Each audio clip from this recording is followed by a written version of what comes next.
The door swung open with a soft click, revealing a woman whose smile hid a storm of secrets. Penelope's heart skipped as she met those piercing blue eyes that promised more than just the late-night coffee she'd ordered. In that instant, the sterile luxury of her penthouse suite felt alive, electric, pulling her toward a precipice she never knew existed. Penelope Harrington had built her empire from the ground up, a testament to the American dream wrapped in steel and glass skyscrapers.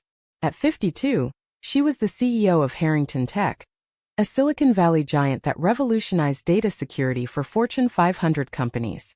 Her life was a meticulously curated facade. Board meetings in sleek offices overlooking the San Francisco Bay, charity galas in Manhattan where she rubbed elbows with politicians and celebrities, and quiet evenings in five-star hotels like this one in New York City. But beneath the tailored suits and diamond earrings, Penelope was profoundly alone. Her marriage to a prominent venture capitalist had ended a decade ago in a bitter divorce, leaving her with a sprawling estate in the hills, but no one to share it with. Children?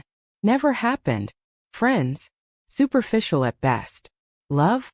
A distant memory, buried under layers of ambition and guarded vulnerability. That night, jet-lagged from a red-eye flight after closing a multimillion-dollar deal, Penelope craved nothing more than a strong black coffee to power through her emails. She picked up the hotel phone, her voice crisp and authoritative as always. "Room service, please. Penthouse suite. Black coffee, no sugar." She hung up, sinking into the plush armchair by the window, the twinkling lights of the city below mocking her isolation. Minutes ticked by, and when the knock came, she expected the usual uniformed attendant. Efficient, invisible. But Layla Rivera was anything but invisible. 28, with cascading dark curls framing a face that blended fierce determination with soft warmth, she balanced the silver tray effortlessly. Her uniform hugged her athletic frame, earned from years of waitressing while pursuing her dream of becoming a Broadway playwright. Born in Brooklyn to immigrant parents from Puerto Rico, Layla had clawed her way through community college, juggling shifts at this upscale hotel to fund her off-Broadway scripts. Her eyes, a striking shade of ocean blue inherited from some distant European ancestor, sparkled with an untamed spirit that Penelope hadn't seen in years. "Evening, Miss Harrington," Layla said, her voice carrying a faint New York accent, warm like summer asphalt after rain. She set the tray down on the marble table, but her gaze lingered a beat too long. Penelope felt it, a subtle pull like gravity shifting. "Is there anything else I can get for you? Maybe some company for that coffee? Looks like a long night ahead." Penelope blinked, caught off guard. Flirtation? From room service? She chuckled, a rare genuine sound. "Company? That's not on the menu, is it?" Layla grinned, bold and unapologetic. "Menus are for the timid. Life's too short for bad coffee and no stories." She hesitated, then added, "I read about you in Forbes last month.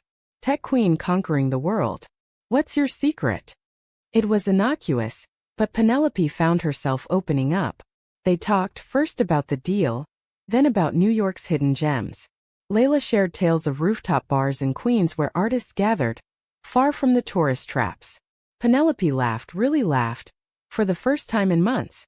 When Layla finally left, the room felt emptier, but a spark had ignited. The next morning, Penelope extended her stay. She called room service again, this time for breakfast. Layla arrived, and their conversation flowed like old friends. Over the following days, a routine emerged, late-night orders turning into hour-long chats. Penelope learned about Layla's struggles, rejections from theater agents, the pressure of supporting her aging parents, the ache of a recent breakup with a girlfriend who couldn't handle her chaotic schedule. Layla was openly gay, her stories laced with humor and resilience. Penelope, who had buried her own attractions deep after a fleeting college romance, felt a stirring she couldn't ignore. One evening, as rain pelted the windows, Penelope confessed, "I've spent my life building walls. Success is lonely, Layla. But talking to you, it feels like breathing again." Layla's hand brushed hers, a touch that sent waves through Penelope. "Then let's tear down a wall tonight. Come with me after my shift. There's a jazz club in Harlem, real raw music. No pretenses." Penelope hesitated, her world of calculated risks clashing with this impulsive invitation. But she said yes. That night, under dim lights and soulful saxophones, they danced. Clothes tentative at first, then lost in the rhythm. Penelope's head on Layla's shoulder felt like home. A forbidden, exhilarating home. Their connection deepened rapidly. Penelope, back in San Francisco, flew Layla out for weekends. They explored Golden Gate Park, shared picnics in Napa Valley vineyards. Layla's laughter filled Penelope's empty mansion. For the first time, Penelope envisioned a future beyond boardrooms. Lazy Sundays, shared dreams. Layla inspired her to mentor young LGBTQ+ entrepreneurs, channeling her wealth into scholarships. But shadows loomed. Penelope's ex-husband, Victor, a ruthless businessman, resurfaced with demands for a stake in her company, citing old agreements. He dug into her life, uncovering her budding romance. Slumming it with hotel staff? He sneered in a leaked email that hit the tabloids. The media frenzy began. Tech mogul's scandalous affair with younger woman. Layla, thrust into the spotlight, faced backlash. Her theater dreams suffered as agents shied away from the drama. Whispers at work turned hostile. Penelope promised to fix it, hiring PR firms, but the pressure mounted. The scandal erupted like a wildfire in dry California brush. Headlines screamed across Page 6 and TMZ. Billionaire Penelope Harrington's secret lesbian romance with room service girl. Paparazzi camped outside Penelope's San Francisco home, flashing cameras capturing every moment. Layla, unaccustomed to such scrutiny, felt exposed, violated. "This isn't what I signed up for," she whispered one night, curled up on Penelope's couch, tears staining the silk pillows. Penelope pulled her close, her voice steady despite the turmoil inside. "I know, love, but we'll weather this. I've faced worse in business." She meant it. Her rise had been paved with sexism, betrayals from partners who underestimated her. But this was personal, raw. Victor's hand was evident. He'd always resented her success post-divorce. Now, he weaponized her vulnerability. Layla nodded, but doubt crept in. Back in New York, her friends warned her. "She's from a different world, Layla. Money changes people." Her mother, a devout Catholic, struggled with the relationship, her calls laced with concern. "Mija, is this God's path?" Yet Layla loved Penelope. The way she listened, the quiet strength, the vulnerability she showed only to her. To escape, they retreated to a secluded cabin in the Adirondacks, a slice of Americana with pine-scented air and starlit skies. There, away from prying eyes, their bond strengthened. They hiked trails, shared stories by the fire. Penelope opened up about her past. A conservative upbringing in rural Texas, suppressing her feelings for a high school best friend. "I chose success over self," she admitted. Layla shared her own heartbreaks. The ex who cheated, the dreams deferred. One crisp autumn evening, as leaves crunched underfoot, Layla stopped on a bridge over a rushing stream. "Penelope, I don't care about the money or the fame. I care about us. Promise me we'll fight for this." "I promise," Penelope whispered, sealing it with a kiss that tasted of forever. But promises fray under pressure. Back in the city, Victor escalated. He sued for undisclosed assets, dragging Layla into depositions. Reporters hounded her at the hotel, costing her shifts. Desperate, Layla confided in a coworker, Elena, who seemed sympathetic. "You deserve better," Elena said, but her eyes held envy. Unbeknownst to Layla, Elena leaked details to Victor for a payout. The betrayal hit when a new story broke. Intimate texts between Penelope and Layla, twisted to paint Penelope as manipulative. The board at Harrington Tech demanded a meeting. "This is damaging our stock," the chairman barked. Penelope fought back, but whispers of resignation circulated. Layla confronted Elena, fury blazing. "How could you? We were friends." Elena shrugged. "Everyone has a price, Layla. Yours is love, mine is cash." Heartbroken, Layla flew to San Francisco. "Is this worth it?" she asked Penelope, voice cracking. "Your empire crumbling because of me?" Penelope cupped her face. "You're my empire now. Let them take the rest." They decided to go public on their terms. In a joint interview with a progressive magazine, they shared their story. Two women from different worlds finding solace in each other. The response was mixed. Support from LGBTQ+ communities, backlash from conservatives. But it humanized them, shifting the narrative. Yet the drama intensified. Victor, cornered, revealed a bombshell. Years ago, Penelope had invested in a shady deal he orchestrated, skirting ethics. If exposed, it could ruin her. He offered a deal. End the relationship or he'd leak it. Penelope refused. I've hidden too long, she told Layla. Together they prepared for the fallout. As winter blanketed the country, their love faced its ultimate test. Layla's play finally got a reading, but nerves frayed. Penelope attended, beaming with pride. Backstage, amid applause, Layla proposed. Not with a ring but with a script page. Will you co-write our story? Tears in her eyes, Penelope said yes. But Victor's threat loomed, a dark cloud over their joy. The confrontation came on a stormy night in Penelope's office, high above the San Francisco fog. Victor burst in unannounced, his face twisted in rage. You think you can play house with some waitress and ignore me? He snarled, slamming documents on her desk. The papers detailed the old investment, a tech startup that funneled funds illegally, a youthful mistake Penelope had covered up. Layla, waiting in the adjacent lounge, overheard. She stormed in, eyes flashing. Leave her alone, you coward. This isn't about business. It's about your bruised ego. Victor laughed cruelly. Ah, the flavor of the month. Stay out of it, kid. Penelope stood tall. Get out, Victor. Or I'll expose your role in it too. He left, but not before vowing revenge. The next day, the story hit the wires. Harrington Tech CEO implicated in fraud scandal. Stocks plummeted. Investors fled. The board called an emergency vote to oust her. Layla held Penelope as she wept, the weight of her empire crumbling. I built this from nothing, Penelope sobbed. Now it's gone because I dared to love. Not gone, Layla whispered. Redirected. We start over together. In the chaos, a silver lining emerged. Allies rallied. Young tech entrepreneurs Penelope had mentored, LGBTQ+ advocates who saw her as a symbol of resilience. A crowdfunding campaign for Layla's play went viral, funded by supporters moved by their story. But betrayal struck again, closer to home. Penelope's longtime assistant, Mark, whom she trusted like family, confessed to leaking info to Victor for a job offer. I'm sorry, Pen. I needed security, he said, eyes downcast. The pain cut deep. Security? At my expense. Penelope fired him, but the wound festered. Paranoia set in. Who else was false? Layla became her anchor, urging therapy.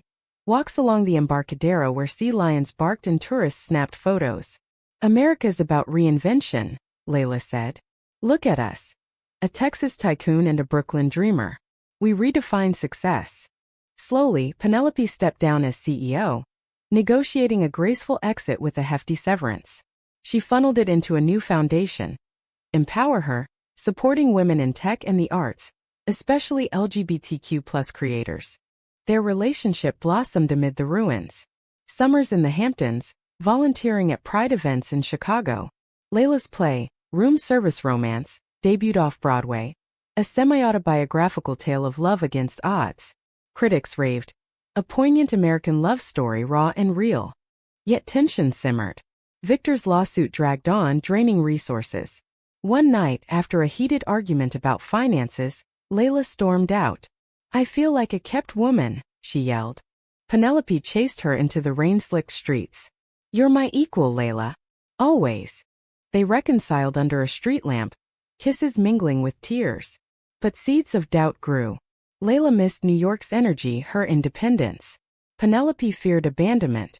High Treo peaked at a gala for Empower Her in Los Angeles. Victor crashed, drunk and vengeful, publicly accusing Penelope of fraud. Chaos ensued, flashes, shouts. Layla defended her, microphone in hand. Love isn't a scandal. It's human. And Penelope's the most human person I know. The crowd applauded, but Victor slipped away, defeated. Later, he dropped the suit, exposed as the instigator.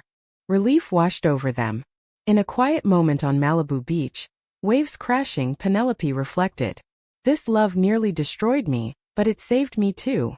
Layla smiled. That's the drama of it. Worth every scene. With the scandals behind them, Penelope and Layla sought normalcy in the vast American landscape. They bought a cozy brownstone in Brooklyn, blending Penelope's elegance with Layla's bohemian flair. Mornings were coffee in bed discussing scripts. Evenings strolls through Prospect Park, hand in hand. Penelope consulted for startups remotely, her expertise in demand without the corporate chains. Layla's play toured regionally, earning acclaim and a Tony nomination whisper.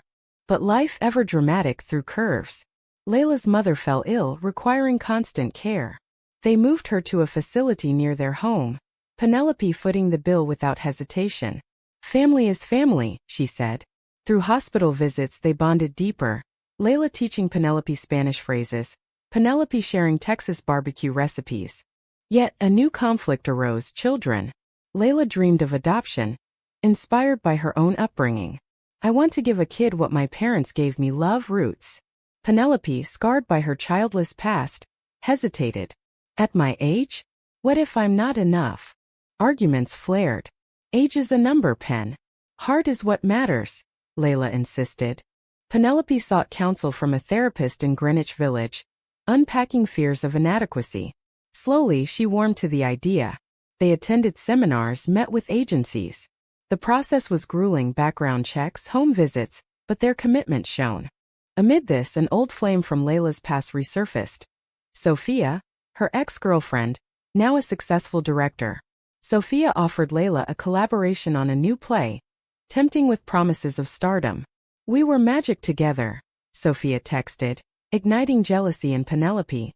Layla dismissed it at first, but late nights at rehearsals strained them.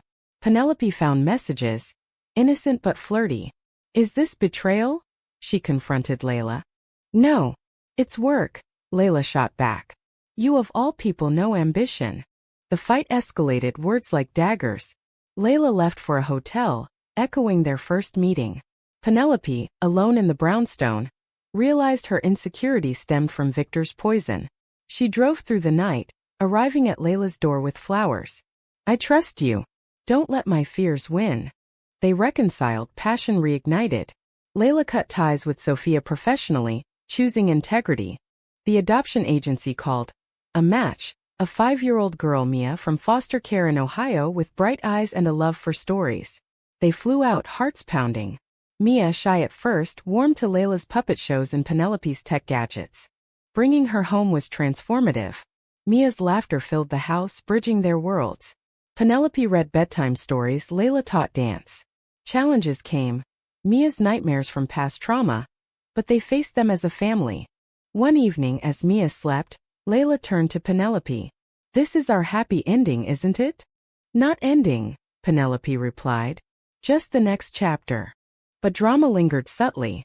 Penelope's health scare, a routine check revealing high blood pressure, reminded them of mortality. I want forever with you, Layla said, voice trembling. Forever starts now, Penelope assured. Their story inspired others. Penelope wrote a memoir, From Boardroom to Bedroom, a love unscripted, hitting bestseller lists. Layla's next play explored family dynamics, drawing from their life. In quiet moments they reflected on the journey, from that fateful room service call to this fuller existence. America, with its promise of reinvention, had delivered. Years unfolded like pages in a well-loved novel. Mia grew into a teenager, sharp-witted and artistic, attending a progressive school in Manhattan. Penelope, now in her 60s, semi-retired, focused on philanthropy. Empower Her expanded nationwide, funding shelters for LGBTQ plus youth and arts programs in underserved communities. Layla's career soared. Her plays graced Broadway, tackling themes of identity and resilience with unflinching honesty. Their love, tempered by trials, deepened into something profound. Less fireworks, more steady flame. Anniversaries were celebrated with cross-country road trips, echoing the American spirit. Route 66 drives, stops at diners in the Midwest, stargazing in national parks. Remember when I delivered your coffee? Layla teased.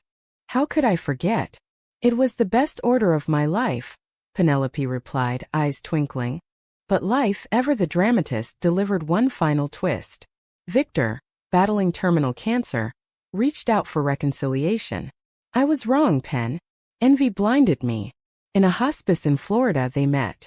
Forgiveness came hard, but Penelope extended it. We all chase the wrong things sometimes.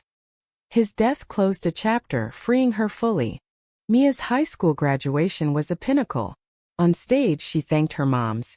"You taught me love isn't perfect, but it's worth fighting for."